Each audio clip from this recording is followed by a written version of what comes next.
Welcome to The Burning of the Midnight Lamp, where we are dissecting music history, album by album, and track by track.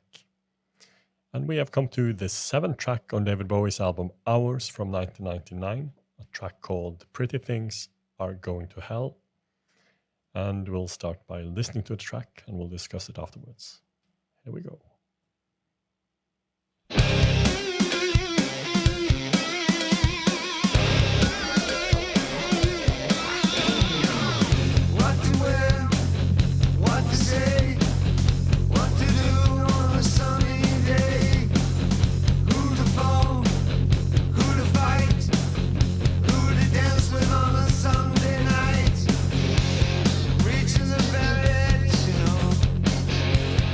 Reaches the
Number 7, The Pretty Things Are Going to Hell.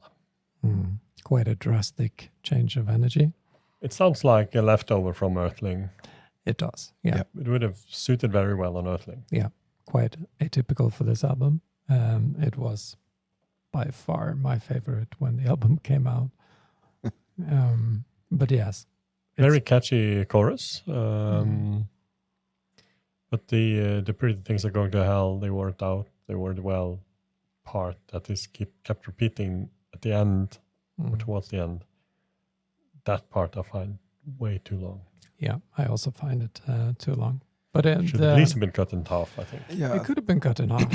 But the riff in here is, it's a type of genius kind of invention with the octave pedal. It's simple, but it's so damn super effective. Great little guitar solo at the end there as well. Yeah. No, it's a super catchy, high energetic song. Maybe the album needed it, but at the same time, it doesn't really fit in with the rest of the songs. But that can also probably be said about other songs on this album too. Yes, the next, no, not the next, but the one after that, Brilliant Adventure, also sticks out. No, I also really enjoyed this song when the album was released, when I was 19, but not as much today. And that is not because I think it's noisy, because I love noise, but I just find it very boring because it goes on and on and on. And it's almost 5 minutes long, and I was watching the timer now when we listened to it, and after a minute, you've heard it all. There's only this great but short Gabriel solo part that comes to the end. That's the only new thing that happens, except for some variations there and there. But all in all, this is a 2-minute song, not a 5-minute song. If it were short, it would have been even more punchier.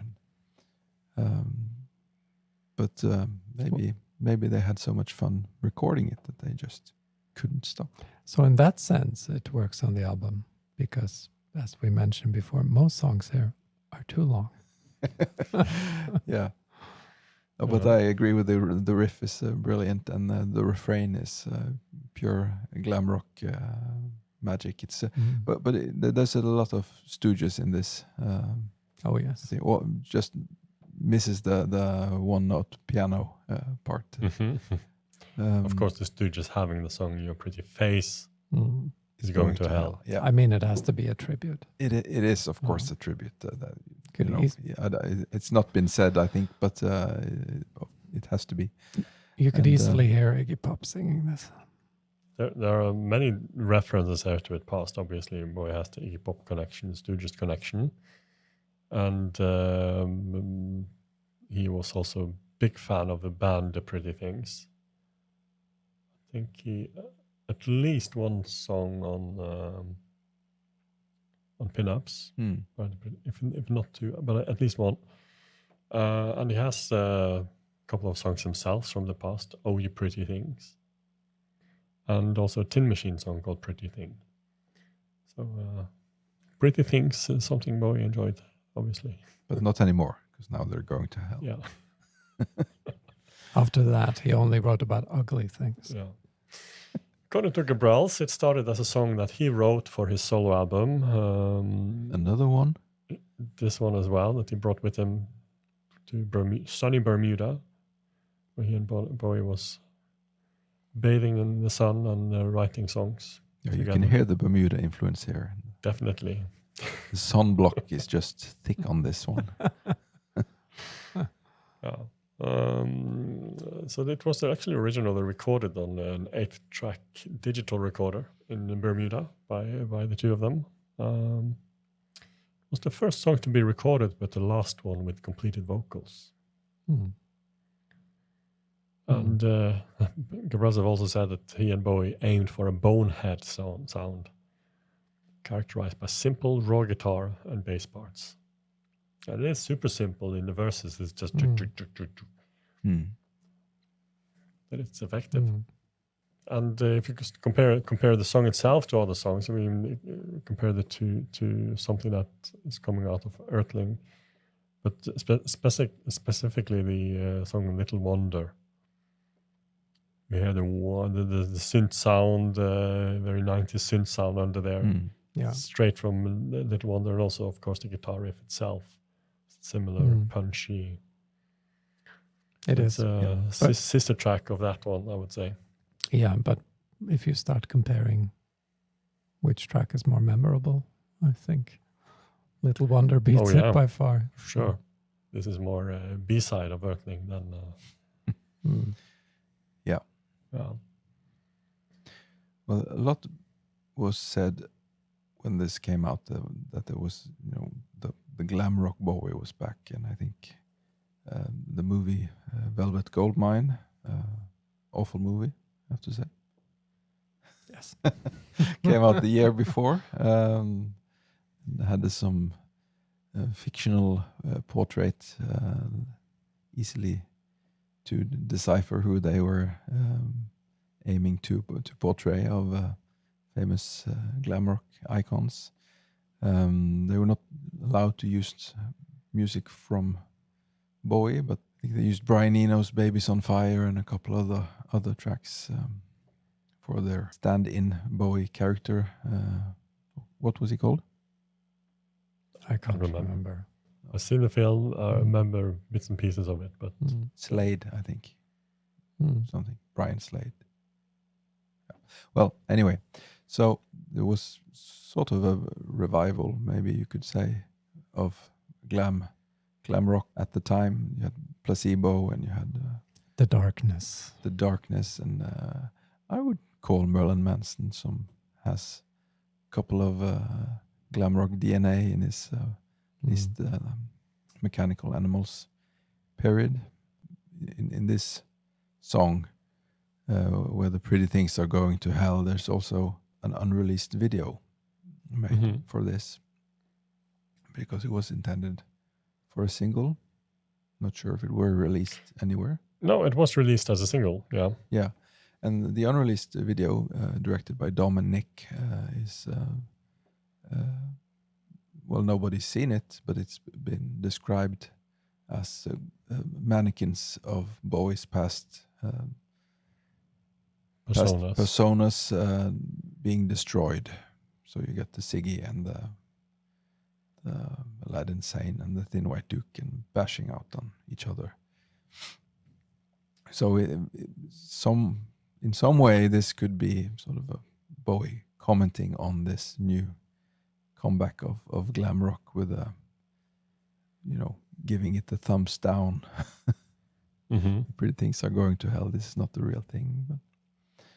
But the video was never released, and the puppets were probably left in an attic or a closet somewhere until he dragged them out and made this very short, well, not very short, but very simple A Love Is Lost video. 2013. Yeah, you can see some of the mannequins, probably the ones that were not destroyed during the filming. The unreleased video itself, Bowie had said at the time that he was sure that it will appear on a video compilation at some stage, but I don't think it has ever been officially released. But it was leaked on the internet back in 2014. I haven't been able to find it again. I've never seen it. So it was released on a single in Australia and in the US, only as a promo single in the US. So it's basically only for sale in Australia.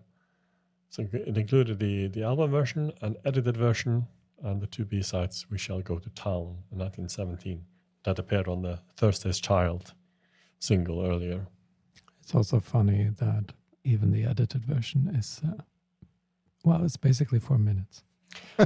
Yeah. So even that could be shorter. They really like this one. It was actually originally intended to be the first single from the album. That if this was the first thing we heard from ours, we would have thought that, okay, here's another Earthling. Yes. Yeah. And then probably maybe been a bit disappointed when the rest of the album came. definitely. Mm. But it was also used in the soundtrack, but I'm not sure if that were at the same time or before or just after. It was in the 90s, the Stigmata soundtrack. Stigmata, yeah. It was, I don't have the date, but it's around the same time. Yeah. I wonder if it came out a little bit earlier, actually. Interestingly enough, there's a version on the soundtrack that I think it's basically the album version, but there's a version on just played in the movie where they just turned up the tempo, speeded up with a new drum track. And it's horrible. So the Stigmata version that we get, for example, on the extended version of ours that came a couple of years later, it's not the movie version, but it is the soundtrack version. I think maybe it's called Stigmata film version only. Maybe we could listen to a little clip if we found it. Yeah, let's have a quick listen.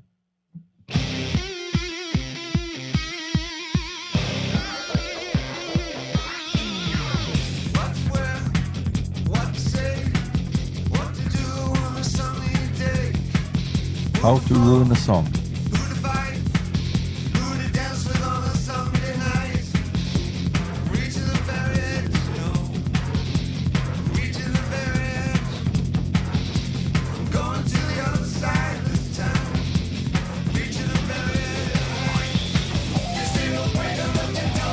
We don't need more of this.